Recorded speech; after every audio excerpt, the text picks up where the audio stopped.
Magandang hapon mga kabay. So ayan po mga kabay, hindi ko na po ito isasaksak dahil baka biglang pumutok pa. Ayan, kitang kita na po. Sumabog po, putol po yung cord. So ayan, bubuksan na lang natin mga kabay kung yan lang ba talaga ang dahilan kaya ayaw niyang gumana. So tara mga kabay, samahan niyo ako.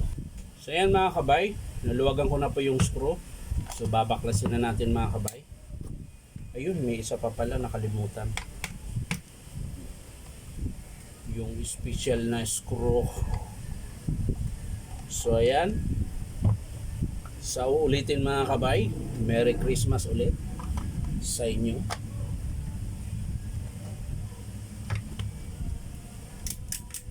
So ayan mga kabay, diretso na tayo dito sa cord dahil dito po ang ating nakitang dahilan kung bakit ayaw niya gumana.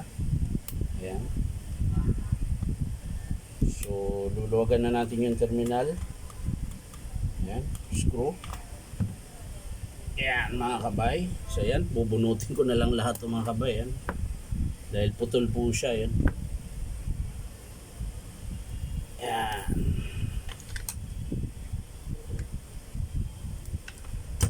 Bunutin natin ulit mga kabay. Baka may iba pang putol. Ayan, wala na po. So, okay na to mga kabay. Yan. So babalik natin dito mga kabay. So yan mga kabay, nakabit ko na yung cord. So lalagay na natin yung cord protector. Ano? Ba yan? Cord clamp. Ayan. Tapos titesting natin mga kabay kung gagana siya. So sasaksak natin.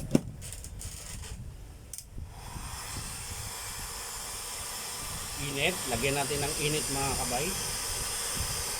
So ayan, okay.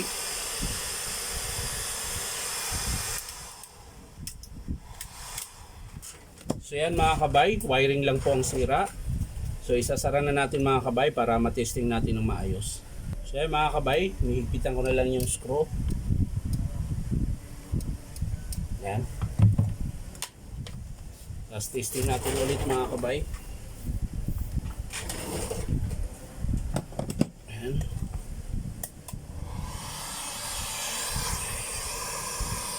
Lagyan natin ng init mga kabay. Ayan. Ayan po. Magbabaga na po siya.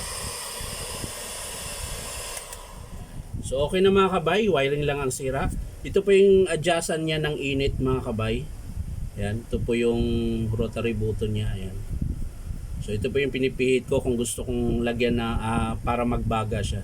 Para makalusaw siya ng plastic or PVC. Ayan.